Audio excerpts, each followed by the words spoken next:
Presse burkinabé, selon le président de l'association des journalistes du Burkina, Gezouma Sanogo. Propos tenus lors de la célébration de la 27e édition de la Journée nationale de la liberté de la presse. Une journée célébrée hier par le Centre national de presse Norbert Zongo sous le thème « Ne brisons pas le rempart, alerte sur la mise à mort du journaliste ». Daouda Yamego nous en parle. La montée des réseaux sociaux, l'insécurité et la restriction publique des libertés des médias et des journalistes sont entre autres causes du recul de la liberté de la presse au Burkina Faso. Nous vivons un moment où il n'est pas exagéré de soutenir que l'heure est grave et même très grave pour la presse, menacée pratiquement de disparition.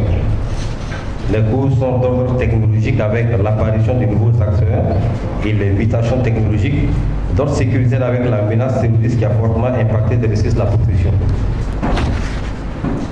Et enfin, d'ordre politique avec les restrictions et les atteintes à la liberté d'expression et de la presse exercées par les autorités publiques. Nous en sommes arrivés au point où le professionnalisme dans ces métiers est devenu un crime.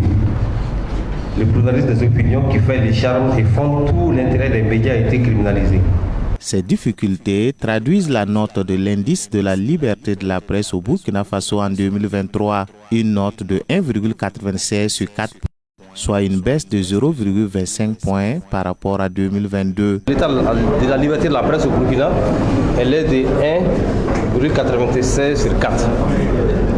Bon, on aurait souhaité voir 3, même 4, mais nous sommes à 1,96. Non, les conditions se sont fortement dégradées pour ce qui est de l'exercice du métier de journaliste. Mais il y a encore un minimum. Et nous allons nous approcher à ce minimum-là et continuer les plaidoyers en espérant que les autorités vont nous écouter et prendre en compte nos préoccupations. Le Centre national de presse Norbert Zongo interpelle les défenseurs de la liberté de presse. Voilà, nous interpellons l'autorité, les citoyens, les journalistes, les défenseurs des droits humains et tout ce que vous pouvez imaginer. Voilà, tout le monde est interpellé pour dire qu'il faut sauver la presse burkinabé. Ne brisons pas le rempart, alerte sur la mise à mort du journalisme est le thème retenu à l'occasion de la Journée nationale de la liberté de presse. Ce thème est la reprise de l'éditorial du journaliste Norbert Zongo, paru le 31 août 1993 dans son journal hebdomadaire de tous les mardis, L'Indépendant. Célébration de la Journée nationale de la liberté de la presse, toujours. 2 panels en lien avec le thème central « Ne brisons pas le rempart », alerte sur la mise à mort du journaliste, ont ponctué la célébration de la Journée nationale de la liberté de la presse hier au Centre national de presse Norbert Zongo. Dr Syriac Paré a animé le débat sur le numérique et les médias sociaux, amis ou ennemis de la presse traditionnelle. Les précisions avec Daouda Yameo. Les débats ont porté sur 2 sujets en lien avec le thème central. Le premier a été animé par le professeur Mahamadé Savadgo, enseignant-chercheur en philosophie, sur l'opinion publique et la presse d'hier à aujourd'hui, à la lumière de la pensée de Norbert Zongo. Et le second panel a été animé par Dr Syriac Paré, enseignant-chercheur et fondateur du journal en ligne lefaso.net sur le thème « Le numérique et les médias sociaux, alliés ou ennemis de la presse traditionnelle ». Les médias sociaux ont permis aux citoyens ordinaires d'envahir le champ de la production et de la diffusion de l'information.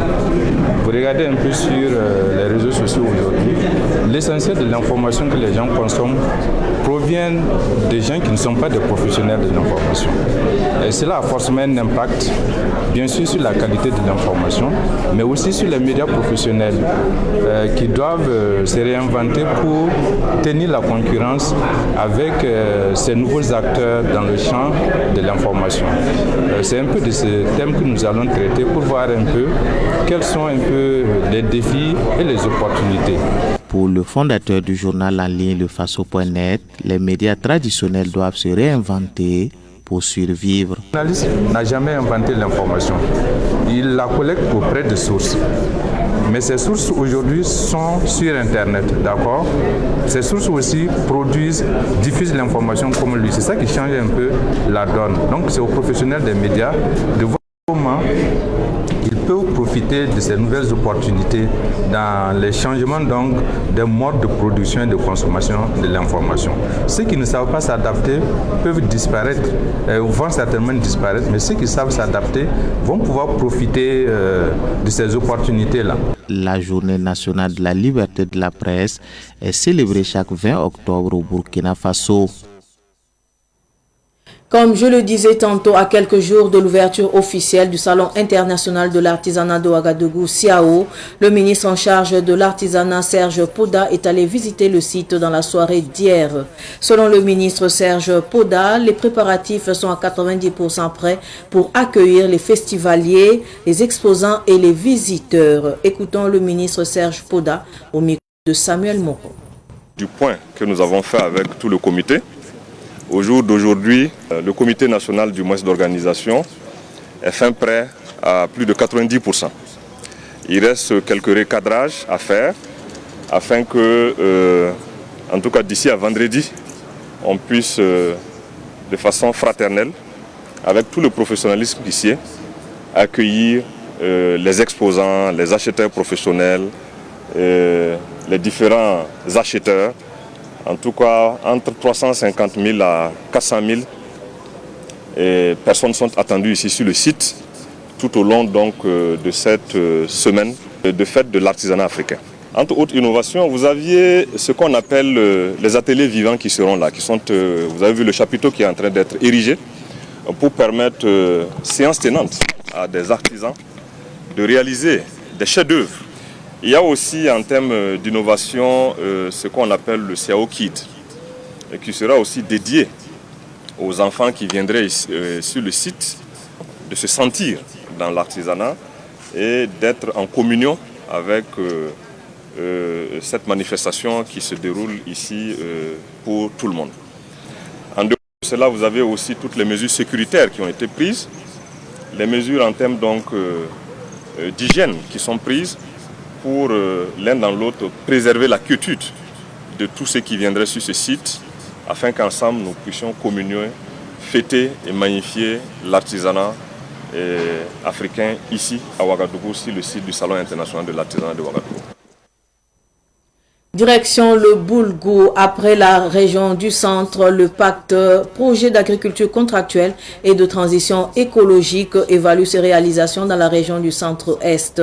À Bagré, dans le Boulgou, le pacte a accordé une subvention pour la production et la transformation du riz. Fatih Sankara était de la sortie. À Bagré, une commune rurale de la province du Boulgou, la riziculture a pris un nouvel élan grâce au pacte, le projet d'agriculture contractuelle et de transition écologique. L'appui du pacte a permis aux producteurs d'accroître leur production et d'honorer leurs engagements vis-à-vis de leurs clients. Avec les techniques dispensées aux producteurs, ils sont passés des pratiques paysannes au système de riziculture intensif. Le rendement à l'hectare est passé de 2,5 tonnes à 4,5 tonnes à l'hectare.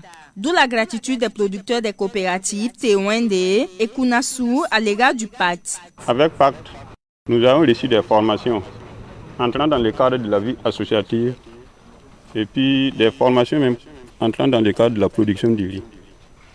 Et puis nous avons eu des formations pour comment il faut cultiver le riz pour pouvoir augmenter les rendements. Avant nous travaillions, mais ce n'était pas ça. Donc on a eu des appareils, des tracteurs pour pouvoir labourer nos champs. On a eu les réfections des magasins, de matériel pour pouvoir conserver et puis des applicateurs pour pouvoir appliquer dans les champs de riz, les engrais. Et puis on a eu des formations sur le compostage. Parce que actuellement on voit que les sols se dégradent. Donc il faut changer la manière de cultiver. Nos rendements étaient très faibles, 2 tonnes et demi à l'hectare. Mais actuellement avec l'accompagnement et puis les formations dans les champs, avec le matériel, les tracteurs, tout, actuellement on peut aller à 4 tonnes et demi, voire 5 tonnes des fois. surtout avec l'application de l'urée granulée. Nos tracteurs, ça nous aide beaucoup, surtout dans les labours. Parce qu'avant, il faut attendre pendant une semaine pour négocier quelqu'un de venir labourer pour toi. Mais actuellement, comme c'est nous-mêmes qui disposons, nous, on fait notre programme à notre manière. Là, on gagne le temps. À Udilba Plus, une entreprise d'achat, de décortiquage et de vente du riz paddy, les traces du pacte sont visibles. Implantée depuis 2006, Udilba Plus a bénéficié d'installations solaires, d'équipements de travail et d'une aire de séchage. Les installations du pacte permettent à Udilba Plus d'économiser plus de 15 millions de francs CFA sur le coût de l'électricité, sans oublier la plus-value sur la qualité du riz. D'abord, nous avons eu des fours à étuver. Ensuite, nous avons eu la minériserie qui est là. Et ensuite, nous avons eu aussi une centrale solaire de 96 kW crête. Et nous avons eu également un aire de séchage de 521 mètres carrés. Donc c'est vraiment énorme comme contribution du pacte. Et tenons à dire un grand merci au pacte. Il faut dire qu'il y a eu un grand changement parce que ça va nous permettre d'optimiser en fait notre production.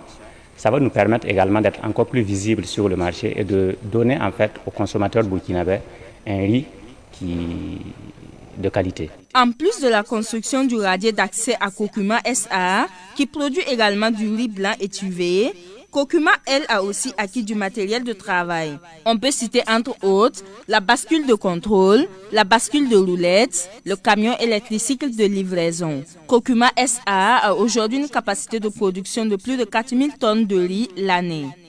Alors, dans le cadre du projet Pacte, nous avons bénéficié de plusieurs appuis, non seulement au niveau des études, au niveau des investissements, mais aussi au niveau des formations.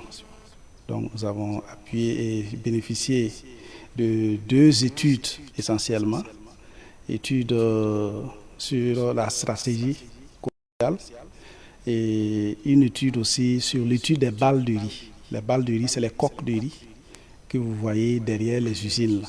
Voilà. Nous avons mené une étude sur ça pour voir comment transformer ces balles de riz-là. Niveau formation, nous avons bénéficié d'une formation, comme je le disais tantôt, et en tactique de pénétration du marché, voilà, comment arriver à écouler nos produits. Et au niveau des investissements, qui est le gros lot, nous avons bénéficié de plusieurs investissements pour renforcer nos capacités. Il y a la route, le radier qui mène à l'usine là, et qui a été réalisé, et du moins qui a été réparé et voilà, remis en forme. Il y a notre bâtiment administratif qui a bénéficié aussi d'un appui pour son extension. Nous avons bénéficié d'un forage de 3 mètres cubes. Après le centre et le centre Est, les caravaniers du pacte déposent leurs valises dans le centre Ouest pour constater et évaluer les réalisations et l'impact du pacte sur le terrain. Nous ouvrons à présent la page musique de cette édition. L'artiste Moussa Ouedraogo a dédicacé samedi dernier son premier album intitulé Beogo Nere. L'œuvre de 14 titres aborde plusieurs thématiques, notamment le soutien aux pays membres de l'Alliance des États du Sahel, AES.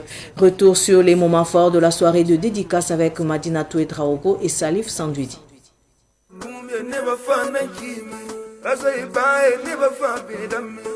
Originaire de Bobo Dioulasso, l'artiste Moussa Ouedraogo a choisi la capitale pour faire plaisir à ses mélomanes avec son tout premier album Beogo. Cet opus composé de 14 titres au rythme mandingue comprend des morceaux tels que AES.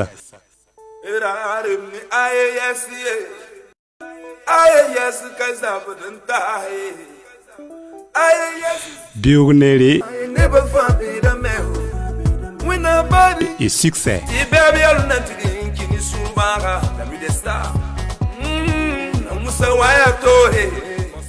C'est voilà, il a fait toute la jeunesse à travailler, à ne pas se décourager.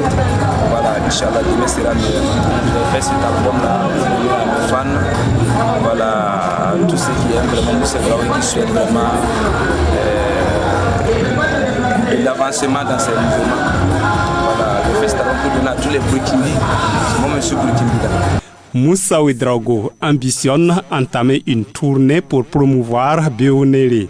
L'album est disponible en clé USB et en CD.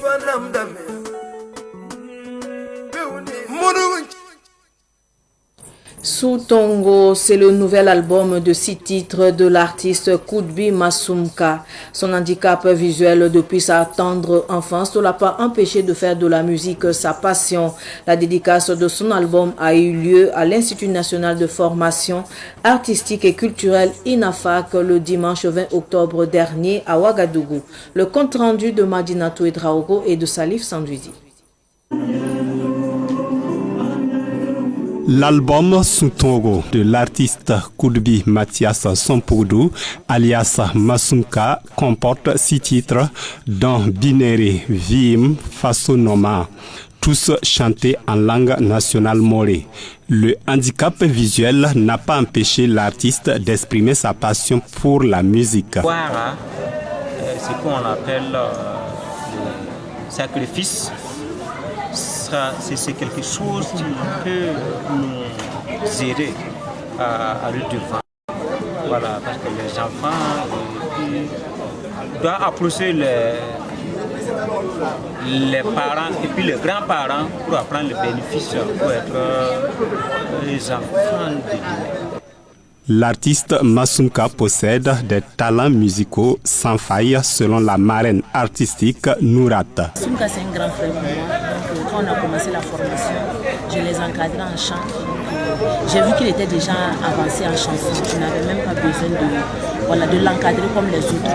Donc avec sa guitare, souvent je lui demandais des mélodies pour pouvoir accompagner les autres élèves. Donc à l'issue de ça, il m'avait parlé de ses projets. Il m'a dit qu'il avait un album qu'il a enregistré en studio et tout ça. Voilà, on a eu à causer. Donc je lui ai dit que s'il avait besoin de quoi que ce soit, je pouvais lui apporter. Voilà, en termes de musique. Notons que l'artiste Massoumka a mis sur le marché discographique son premier album Béonéré en 2016. Il est titulaire d'un certificat en musique option guitare de l'Institut de formation artistique et culturelle INAFAC.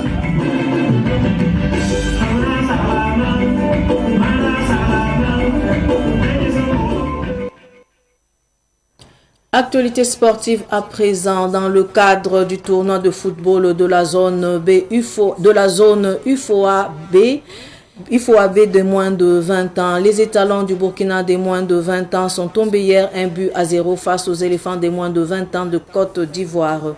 Ruben Wilson Kodjo, notre envoyé spécial à Lomé au Togo, a suivi pour nous cette deuxième rencontre de la deuxième journée du groupe B au stade municipal de Lomé.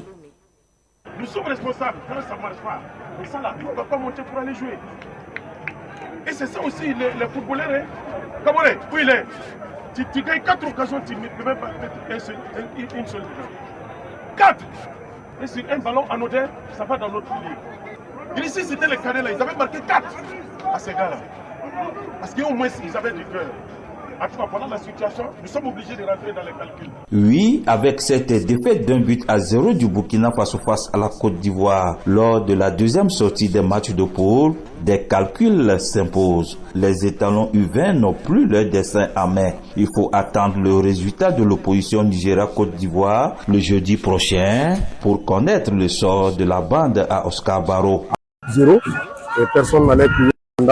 Parce que nous avons eu les opportunités et même dans le contenu, nous avons été aujourd'hui plus à l'aise que notre premier match. Malheureusement, ainsi va le football. Je pense que nous sommes des compétiteurs. Il y a des jours comme ça. Voilà, je pense que c'est un jour sans. Un match nous gagnons. Voilà, mais je pense qu'il y a des joueurs qui ne comprennent pas assez de choses et qui ont pris les ballons et qui ont tripoté dans notre camp et pour amener ce danger. Et je leur ai dit, quoi qu'il arrive, cette équipe ivoirienne aura une occasion. Donc rester très concentré et ne pas et se découvrir pour permettre à cette équipe de nous planter un but. Mais malheureusement, on n'est pas resté concentré. Nous avons eu tellement d'opportunités pour battre cette équipe aujourd'hui à 4. On n'allait pas crier au scandale. Et malheureusement, il nous a manqué beaucoup de lucidité devant les buts. Et je dirais, il nous a manqué beaucoup d'habileté et peut-être beaucoup de sang-froid et pour concrétiser les nombreuses occasions que nous avons eues.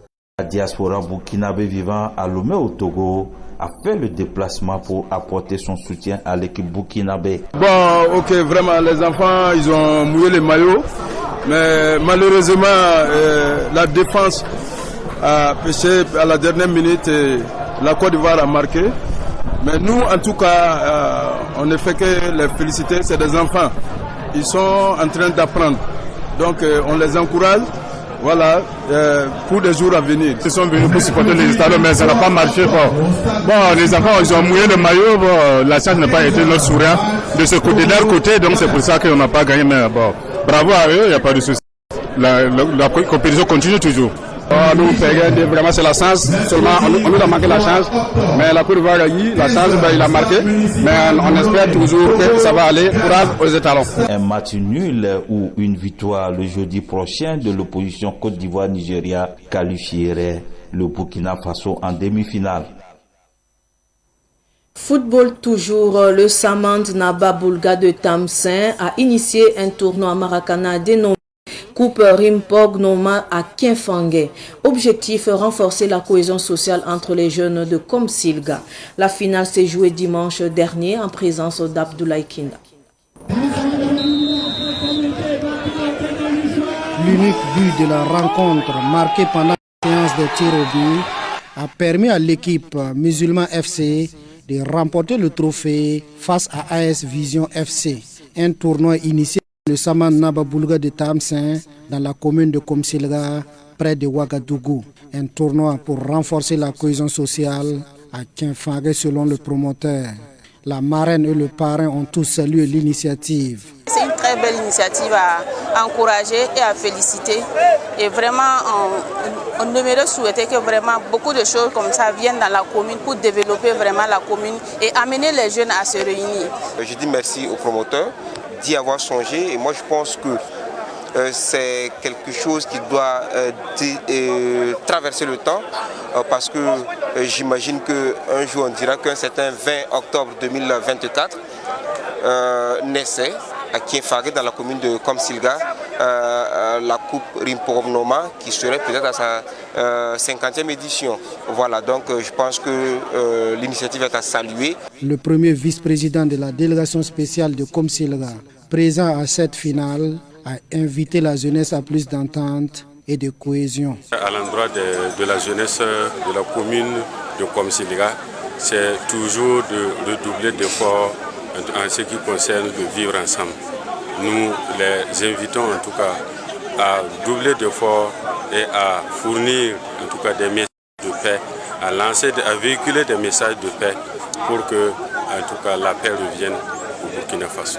8 équipes de la commune de Komsilga ont pris part à cette première édition de la Coupe Rimpog Noma de Saman Naba Boulga. AS Vision FC, deuxième du tournoi, gagne 2 ballons, des jeux de maillot, des médailles, plus une enveloppe financière.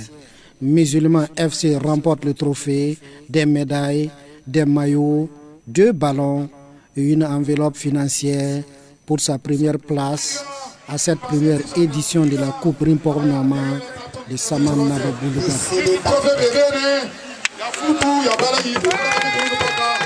FC Musulman.